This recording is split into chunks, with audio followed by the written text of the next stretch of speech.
देखो last class में हमने जो लॉरेंट ड्यूटू मेथड था तो उसकी सहायता से हमने क्या किया था, विद्युत चालकता का मान हमने ज्ञात कर लिया था। और उस विद्युत चालकता का जो मान आया था वो विद्युत चालकता का मान सिग्मा प्रोपोर्शनल टू क्या था 1/√3 था, जो कि किसके,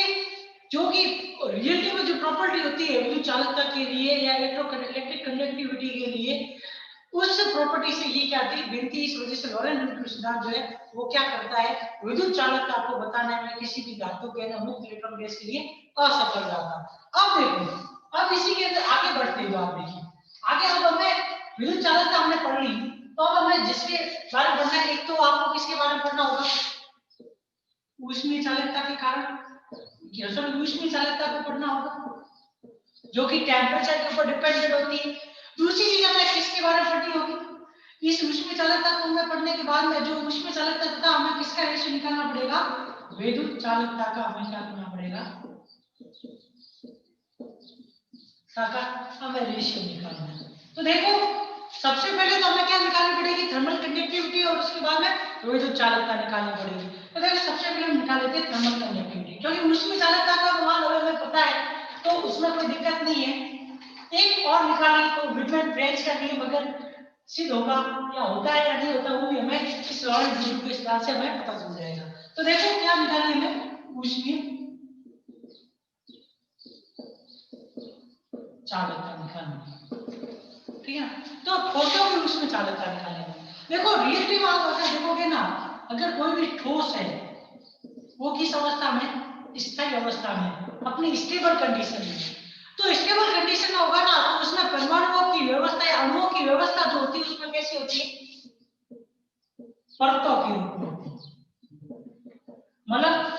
एक परत होगी परमाणु अणुओं की, फिर उसकी दूसरी परत होगी, फिर उसके ऊपर तीसरी परत होगी, ऐसे करते करते क्या होती है, परतों के रूप में क्या होती है, अणुओं या परमाणुओं की व्यवस्था होती है किसी भी स्टेबल स्टेट के अंदर, किसी सॉलिड के अंदर अणु या परमाणु। तो उस कंडीशन में हम क्या करते हैं, कोई भी सॉलिड है आप उसमें से क्या ले लेते हो, 3 परतें ले लेते हैं, ठीक है। 3 परतें ले ली,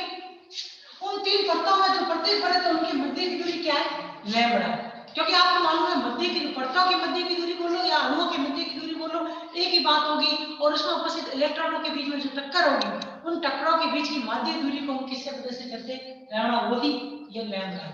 ठीक है ना। तो ये लैम्बडा क्या है, उन परतों की मध्य की दूरी जिसे हम मुक्त माध्य बात भी करें, माध्य पथ। और साथ ही साथ में ये मान लेते हैं जो ये 3 परतें ली है हम, कैसे ऐसे देख लीजिए, ये 3 परतें हैं, ठीक है ना, ए बी सी डी और ई एफ, इन 3 परतों के ऊपर टेम्परेचर का मान T, इसके ऊपर T2, इसके ऊपर T1, और साथ में ये कंडीशन मान लो कि T1 क्या है, ग्रेटर देन T2। तो आपको मालूम है थर्मली आपने या ऊष्मीय रूप से आप लोगों को मालूम होगा कि ऊष्मीय संपर्क के अंदर आप पढ़ते होंगे सेकंड ईयर के अंदर, जो ऊष्मीय संपर्क होता है उसमें क्या होता है कि जो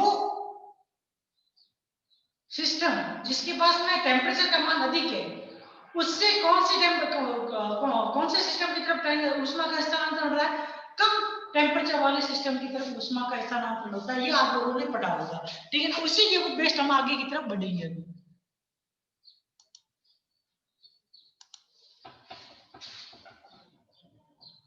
ये डालाराम चौधरी,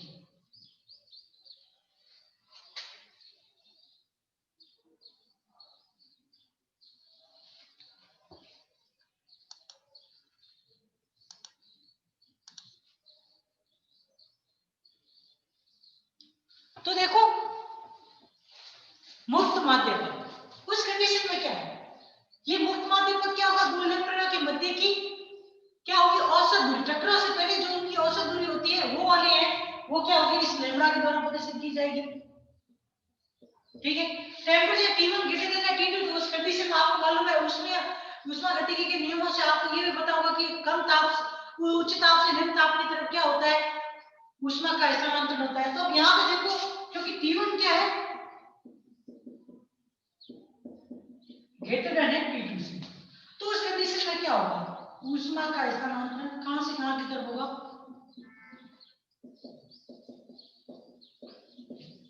परत EF से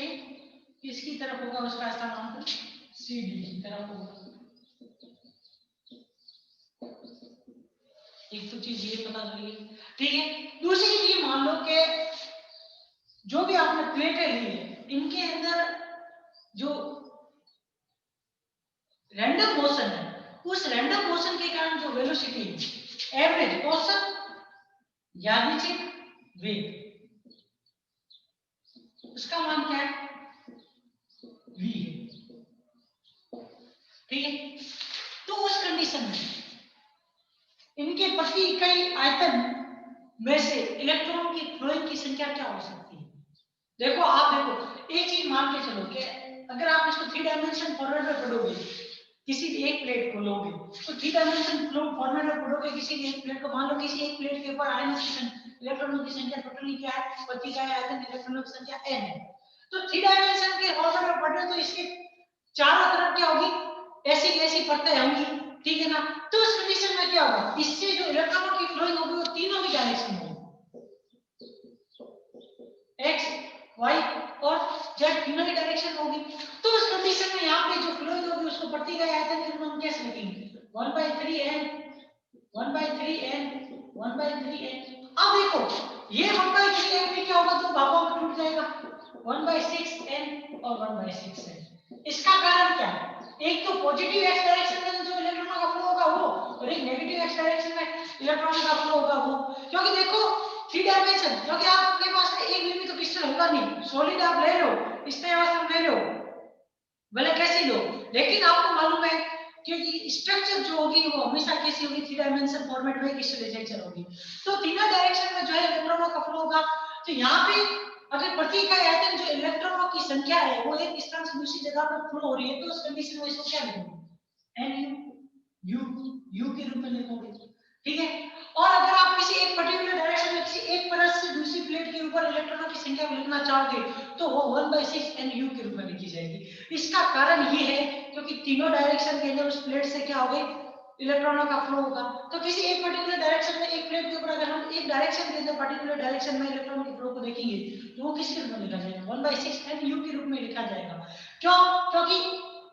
दो डायरेक्शन होगी किसी भी पर्टिकुलर एक्स के साथ, एक तो पॉजिटिव और एक नेगेटिव, और एक पर्टिकुलर एक्स के साथ इसमें 3 डायमेंशन के अंदर हम कणों को डिवाइड करें बराबर तो 1/3nu के रूप में लिखेंगे। और ये 1/3nu जो है और दो भागों में टूटेगा तो 1/6nu आपको प्राप्त होगा। अब देखो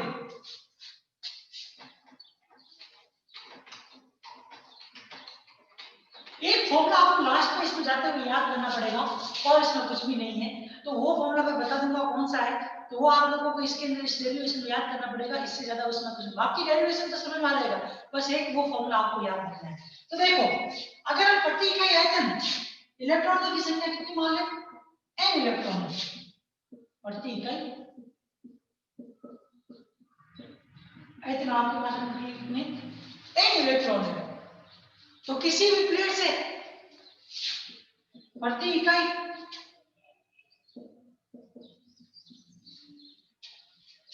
क्षेत्रफल प्रति सेकंड, अब मान लो कि ए भी प्लेट ही ले लो, प्रति इकाई क्षेत्रफल प्रति सेकंड प्रवाहित इलेक्ट्रॉन की संख्या क्या होगी,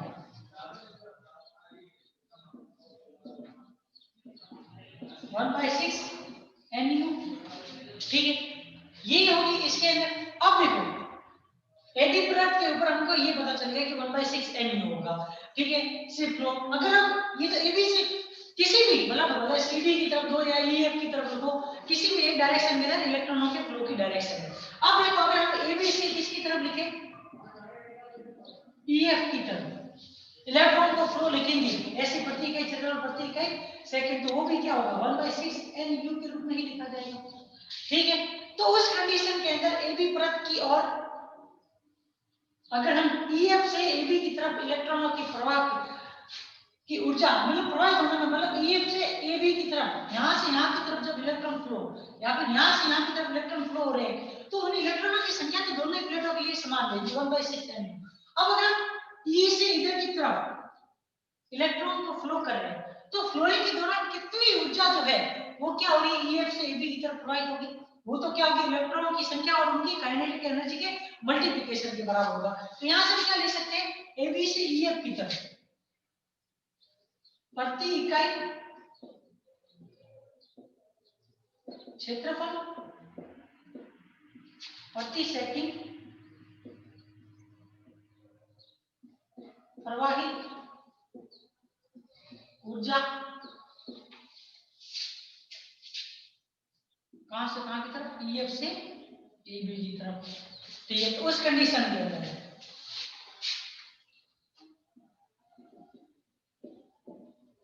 क्या होगा इसका मान, U1 बराबर 1/6 NU। ये एवरेज कौन सी वेलोसिटी है, ये एवरेज रैंडम वेलोसिटी है, तो इसका तो यूज होगा ही होगा, क्योंकि ये प्रति इकाई आयतन इलेक्ट्रॉन, कितने इलेक्ट्रॉन जो है एक परत से दूसरी तरफ की परत की तरफ फ्लो होंगे उनकी संख्या को प्रदर्शित करता है। और एनर्जी जो होगी वो क्या होगी, 1/2m U1 square first plate से सेकंड AB की तरफ। अब ऐसे कैसे आप क्या करो, सीधी से अगर आप EF की तरफ अगर इलेक्ट्रॉनों की फ्लोइंग को देखोगे तो सीधी से EF की तरफ अगर इलेक्ट्रॉनों की संख्या को लिखना चाहोगे, क्योंकि सारी प्लेटों से क्या होगी, एक ही जितने इलेक्ट्रॉनों का फ्लो होगा एक डायरेक्शन के अंदर, पर्टिकुलर डायरेक्शन के अंदर, तो उसका मान क्या लिखोगे, सीधी से EF की तरफ लिखो या सीधी से AB की तरफ लिखो, एक ही बात होगी इसके अंदर, क्योंकि जितने इलेक्ट्रॉन यहाँ से यहाँ की तरफ ट्रांसफर होंगे उतने उतने इलेक्ट्रॉन आगे की तरफ भी ट्रांसफर हो सकते हैं। ठीक है, तो यहाँ पे ये E2 बराबर क्या आ जाएगा, 1/6 NU into 1/2 MU2 का होल स्क्वायर, ये मान हो जाएगा। EF मतलब ना AB। ठीक है, अब ये मान आ गया आपके पास दो एनर्जी आ गई, एक तो E1 और एक ये E2, ये वैल्यू आपको यहां से पता चलेगी। अब आप देखो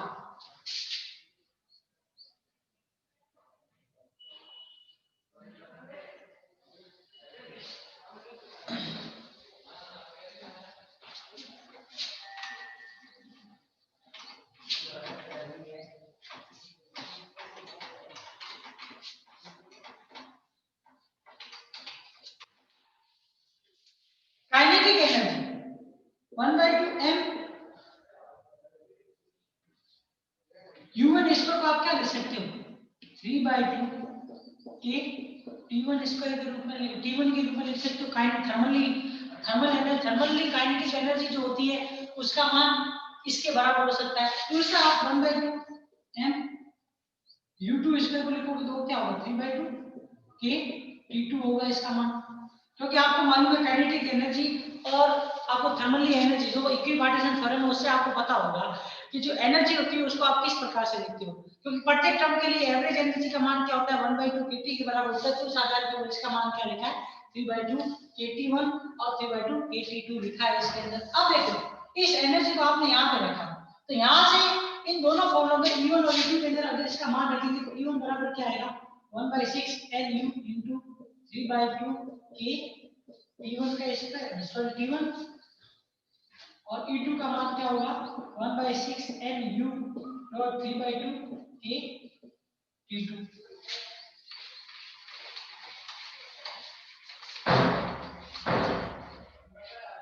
तो अब यहाँ पे टोटल एनर्जी कितनी होगी दोनों तरफ से आने वाली, वो क्या होगी, वो इन दोनों के डिफरेंस के बराबर होगी, क्योंकि दोनों की डायरेक्शन क्या होगी, ऑपोजिट डायरेक्शन होगी। इस वजह से ये क्या होगी, एक तो पहली बार ऑपोजिट डायरेक्शन होने की वजह से भी टोटली कितने एनर्जी है वो भी हमें पता चल जाएगी। दूसरी चीज आपको ये मालूम होगा कि T1 ग्रेटर देन T2 है, तो इस वजह से यहाँ पे एनर्जी जो होगी AB के ऊपर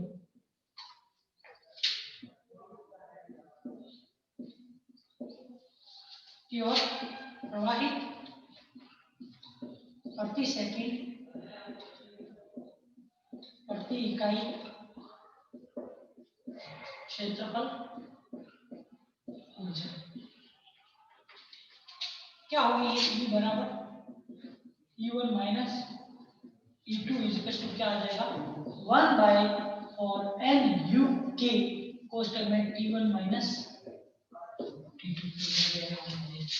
E बराबर फिर से लिख सकते हैं इसको 1/4NU के कोष्टक में T1 माइनस T2। ये एनर्जी आपको क्या मिल जाएगी, थर्मली यहाँ से इस एनर्जी का मान हमें पता चल जाएगा। अब आप देखो, यदि किसी माध्यम की ऊष्मीय चालकता अगर K होती है, तो उस कंडीशन के अंदर अगर हम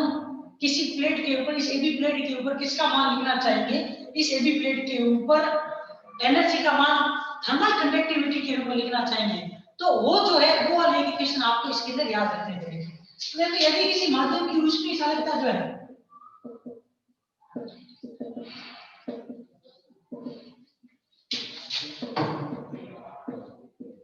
उसका मान अगर क्या हो K डैश, तो परत पर प्रवाहित प्रति सेकंड प्रति इकाई क्षेत्रफल ऊर्जा, ये ऊर्जा किसके बराबर होगी, E बराबर A डैश कोष्टक में T1 minus T2 upon 2 lambda. अब आप देखो, थर्मल कंडक्टिविटी के रूप में आपको ये एनर्जी पता चल गई, और दूसरी आपको यहाँ पे ये एनर्जी जो है इलेक्ट्रॉनों के फ्लो के कारण वो इस इक्वेशन से मिल जाती है। अगर आप इन दोनों इक्वेशन का,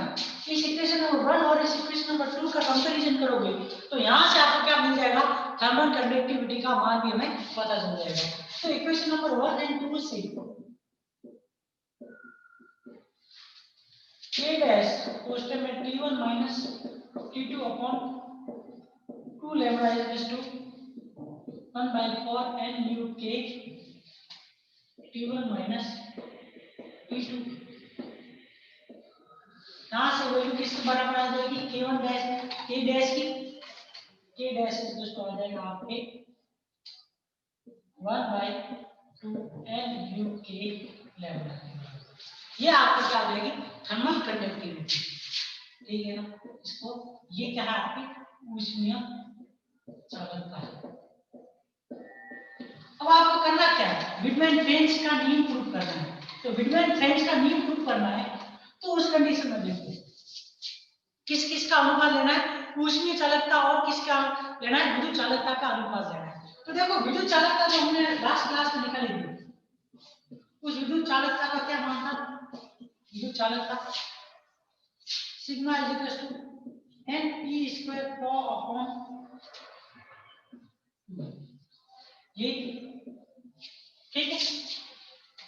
तो उस कंडीशन में अतः अगर हम क्या करें, इक्वेशन नंबर 3 में किसका भाग है, इक्वेशन नंबर 4 का,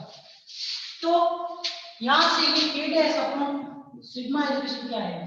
1/4 nu K lambda into 2m upon n e² tau, ये वैल्यू आएगी n से, ये n है, ठीक है। अब देखो K dash upon sigma is equal to क्या रहेगा, A2 से ये 2 टाइम्स किया m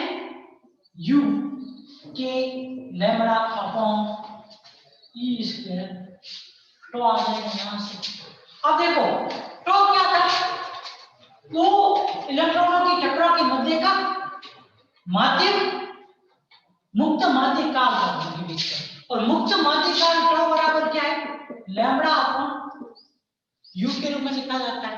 ठीक है। टॉ बराबर लैम्डा अपॉन यू के रूप में लिखा जाता है, 1/2 m u स्क्वायर अपॉन किस प्रकार से लिख सकते हैं, 3/2 kT के रूप में भी लिख सकते हैं इसको, ठीक है ना। तो देखो, क्योंकि देखो ये u स्क्वायर यादृच्छिक वेलोसिटी है, तीनों पर्टिकुलर डायरेक्शन में इसका मान हो सकता है x के y z के रूप में, तो यहां से इसका मान क्या आ जाएगा, 3/2 kT थर्मली काइनेटिक एनर्जी या औसत ऊर्जा का एक पद जो होता है उसका मान 1/2 kT होता है, उस आधार के ऊपर इसका मान 3/2 kT आ जाएगा। अब देखो टॉ बराबर lambda upon u, 1/2 m u इसके बराबर क्या है, 3/2 kT। अब इन दोनों मानों का क्या करना, हमको इस इक्वेशन में यूज करना है। तो ये K डैश अपॉन सिग्मा बराबर आपके टॉ का मान जैसे रखोगे तो क्या आएगा, m u square,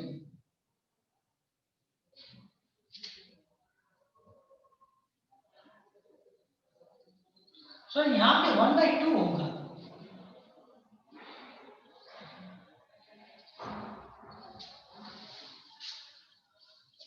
K dash का मान जो है वो 1/2 के रूप में होगा, ना कि 1/2 2 से ये फिर 2 कट जाएगा तो यहाँ पे ये वैल्यू आएगी। ये ध्यान रखना k डैश की जो हमने इक्वेशन निकाली थी वो इक्वेशन जो निकली थी वो 1/4 nu k लैम्बडा जो लिखी थी 1/4 नहीं वो 1/2 होगा। एक मिस्टेक हो गई थी जिसमें आपको मालूम हो तो 2 लैम्बडा तो सामने की तरफ था और अपॉन में और इधर की साइड में 1/4 था, तो दोनों आपस में कटेंगे तो यहाँ पे नीचे की तरफ 2 बच जाएगा, ये ध्यान रखना। अब देखो mu स्क्वायर इनटू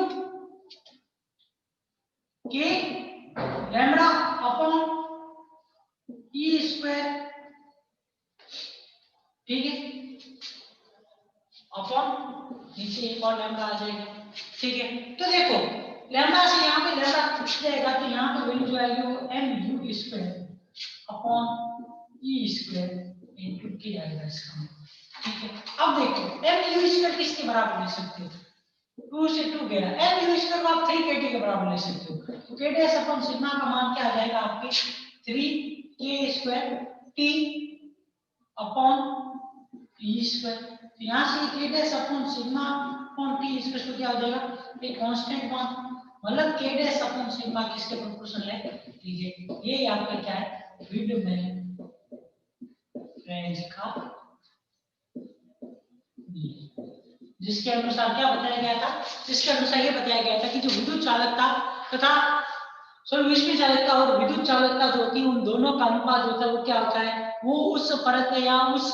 सॉलिड के टेम्परेचर के प्रोपोर्शनल होता है, ये यहाँ से शुरू हो जाता है। अब देखो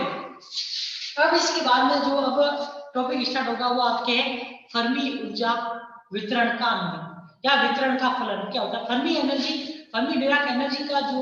डिस्ट्रीब्यूशन फंक्शन है वो क्या है, तथा कोई भी सॉलिड है उसमें इलेक्ट्रॉनों का एक जगह से दूसरी जगह पे ट्रांसफॉर्मेशन होता है या वो किस अवस्था तक हो सकते हैं उसके बारे में हमें पढ़ना है। क्योंकि आपको मालूम है सारे के सारे सॉलिड के अंदर जितने भी अणु या परमाणु वो एक जैसे होते हैं, एक ही, क्योंकि अगर एक ही परमाणु या एक ही अणु का अगर कोई भी सॉलिड है तो उस कंडीशन के अंदर उस परमाणु के अंदर जितने भी या फिर उस क्रिस्टल के अंदर जितने भी अणु होंगे वो एक जैसे होंगे। अब वो अणु एक जैसे होंगे तो उनमें इलेक्ट्रॉन भी उनके एक जैसे इलेक्ट्रॉन नहीं होंगे। जब एक जैसे इलेक्ट्रॉन हो जाएंगे तो उस कंडीशन के अंदर आपको मालूम है एक जैसे इलेक्ट्रॉन जो होंगे उसके लिए आपको जो स्टैटिक्स लगानी पड़ेगी या वो कौन सी स्टैटिक्स होती है, फर्मी डिराक स्टैटिक्स। क्योंकि आपको मालूम है बोसोन जो होते हैं, बोसोन या फिर आप यहाँ पे बहुत सारे स्टैटिक्स इसलिए नहीं लगा सकते क्योंकि बहुत सारे स्टैटिक्स के अंदर स्पिन जो होती है वो क्या होती है 0 1 2 3 4 के रूप में होती है, पर इलेक्ट्रॉन की स्पिन जो होती है या प्रोटॉन की स्पिन या न्यूट्रॉन की स्पिन जो लिखते हो आप ऑड हाफ इंटीजर मल्टीप्लिकेशन के रूप में, odd number of half integer की मल्टीप्लिकेशन के रूप में लिखते हो। तो इस वजह से जो यहाँ पे ऊर्जा वितरण यूज किया जाएगा जिससे हमें ये पता करना होगा कि कोई भी एटम है या फिर कोई भी आपके पास में सॉलिड है तो उस सॉलिड के अंदर परमाणु के अंदर उपस्थित अणु है वो एक्साइटेड स्टेट के अंदर या फिर कहाँ तक भरे जा सकते हैं, किस एनर्जी लेवल तक तो वो हो सकते हैं, उसके लिए हमें क्या करना पड़ेगा, फर्मी ऊर्जा वितरण फलन का उपयोग करना पड़ेगा तथा उसी के आधार के ऊपर उसी का यूज करते हुए आगे हम इनकी एवरेज वैल्यू एनर्जी या फिर डेंसिटी ऑफ स्टेट का भी मान हम क्या कर सकते हैं इसके अंदर ज्ञात कर सकते हैं। तो देखो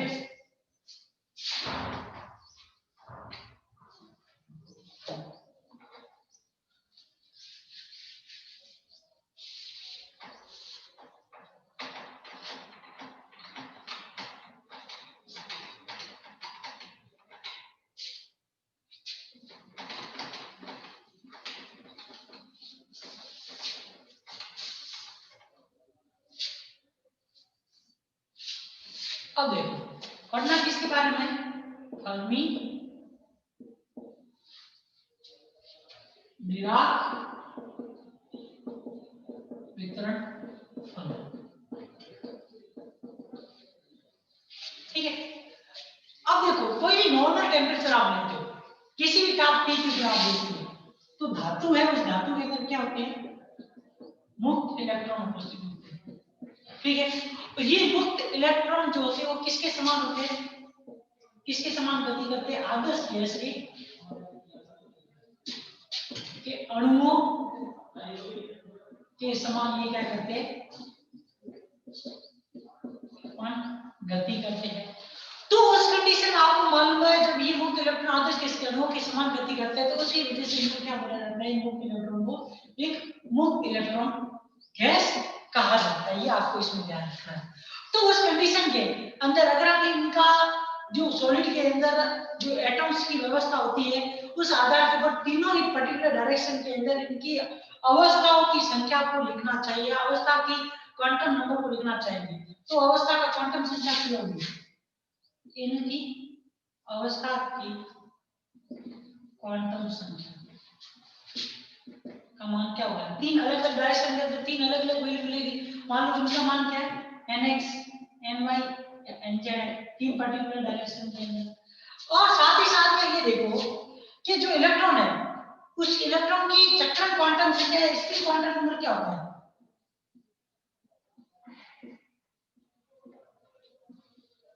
उसका मान जो होता है वो क्या होता है 1/2 होता है। और फर्मी, और ये जो इलेक्ट्रॉन होते हैं उनको आप बोलते भी क्या, फर्मियन कहते हैं। तो आपको मालूम होगा कि जो फर्मियन जब इनको कहते हैं तो उस कंडीशन में कोई भी सॉलिड है उसके अंदर अणु या परमाणु के अंदर जो इलेक्ट्रॉन उपस्थित होते हैं वो इलेक्ट्रॉन किसी ऊर्जा अवस्था में किसी एक एनर्जी स्टेट में कितने इलेक्ट्रॉन पाए जा सकते हैं, एक अवस्था में 2 इलेक्ट्रॉन पाए जा सकते हैं। पर वो दोनों इलेक्ट्रॉन कैसे स्पिन के होना चाहिए, ऑपोजिट स्पिन के होंगे तो ही वो क्या कर सकते, एक अवस्था में क्या किए जा सकते, पाए जाते हैं। तो उस कंडीशन में अगर मैं पूरी अवस्था की प्रायिकता को लिखना चाहे, मतलब आपके पास में अवस्था कोई भी आपके पास में एनर्जी स्टेट है किसी भी क्रिस्टल के अंदर उपस्थित धातु के अणु या परमाणु का, वो पूर्ण रूप से भरा हुआ है, उसकी अवस्था एनर्जी स्टेट कोई या पूर्ण रूप से खाली है, उसका पता करने के लिए हमें किसका उपयोग करना पड़ता है, फर्मी डिराक वितरण फलन का उपयोग करना पड़ता है। तो आपको ये ध्यान रखना है कि पूरी अवस्था का पता करना है तो हमें क्या करना पड़ेगा, कि जो वितरण फलन होता है वो कौन सा वितरण फलन है, फर्मी डिराक। ये वितरण फलन जो जिस इक्वेशन के रूप में लिखी जाती है वो क्या होती है, f of e is equals to 1 upon exponentially e minus ef upon kt minus 1। इस रूप में इसको क्या किया जाता है, प्लस के रूप में इसको वितरण फलन का प्रदर्शित किया जाता है। इसका मान जो होता है अगर इसकी वैल्यू 0 आती है तो इसका मतलब समझ लेना ये प्रकार से वितरण फलन बोल सकते हैं, प्रोबेबिलिटी भी बोल सकते हो किसी एक पर्टिकुलर स्टेट ऑफ पार्टिकल के पाए जाने की। तो ये ध्यान रखना कि जो f e बराबर 1 upon exponential e minus ef upon kt plus 1 है, ये क्या आपका वितरण फलन है। इसका मान जो है 1 या 0 होने के ऊपर ही हमें क्या पता चलेगा कि पार्टिकल के अंदर पूर्ण अवस्था जो पूर्ण रूप से भरी हुई है या अवस्था पूर्ण रूप से खाली है। तो आपको ये ध्यान रखना है जब इस फंक्शन का मान 0 हो तो उस कंडीशन के अंदर जो है वो अवस्था जो होगी जिस अवस्था के लिए इसका मान 0 आया समझ लेना उस अवस्था में करना की संख्या क्या है 0, मतलब पूर्ण रूप से वो क्या है खाली अवस्था है। लेकिन अगर इसका मान 1 आ रहा है तो इसका मतलब समझना वो पूर्ण रूप से अवस्था क्या होगी, भरी हुई होगी। ये आपको इसमें ध्यान रखना है। अब आप देखो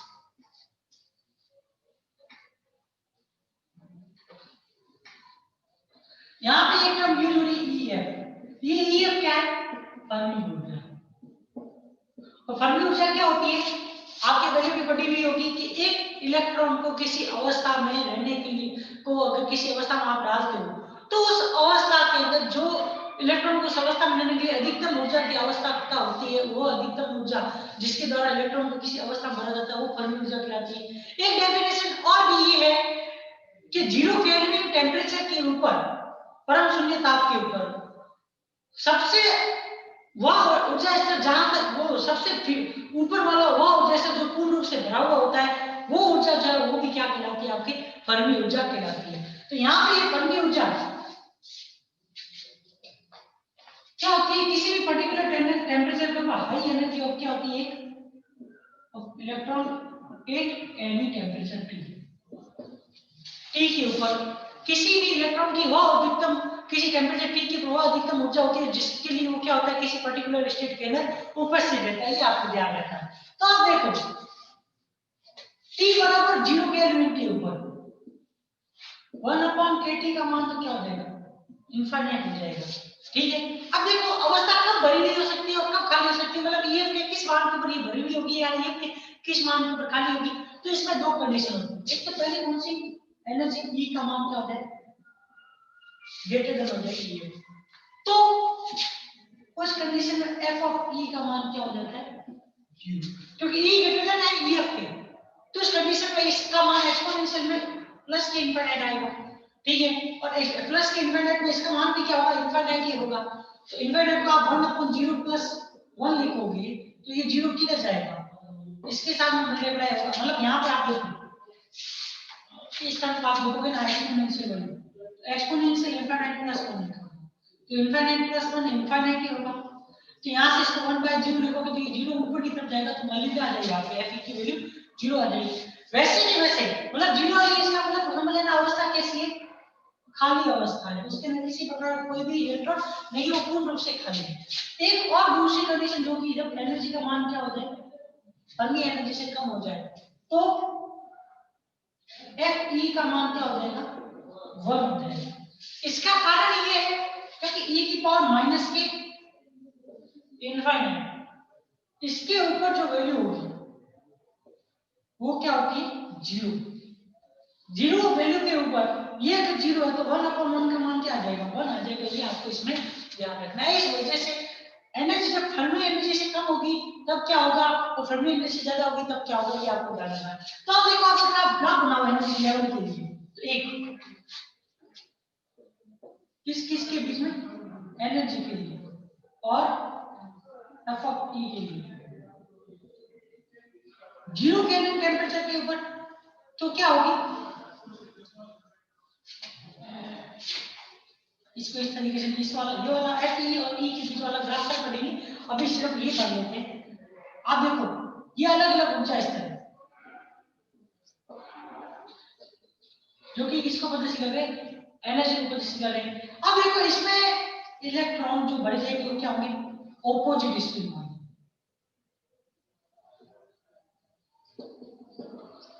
ये क्या सारे वैकेंट है, ये क्या है, फील्ड। तो आपको ध्यान रखना है कि 0 केल्विन टेम्परेचर जो होगा ना, उसके ऊपर जिस ऊर्जा स्तर तक इलेक्ट्रॉन फिलअप होते हैं, वो हाईएस्ट ऊर्जा स्तर जिसके ऊपर जिस तक इलेक्ट्रॉन फिल होते हैं किसी एनर्जी स्टेट में, वो ऊर्जा स्तर की जो ऊर्जा होती है वही आपकी क्या कहलाती है, फर्मी ऊर्जा कहलाती है। अब देखो जैसे ही ईएफ से कम है एनर्जी का मान, तो उस कंडीशन में सारे इलेक्ट्रॉन क्या है, भरे हुए, लेकिन जैसे ईएफ से एनर्जी का मान ऊपर की तरफ जा रहा है, सारे स्टेट क्या हो जाएंगे, खाली हो जाएंगे। ठीक है, तो देखो कि कौन सी कंडीशन, ये तो 0 केल्विन टेम्परेचर के ऊपर है। अधिक टेम्परेचर बढ़ाएंगे तो उस कंडीशन में कैसे इलेक्ट्रॉन और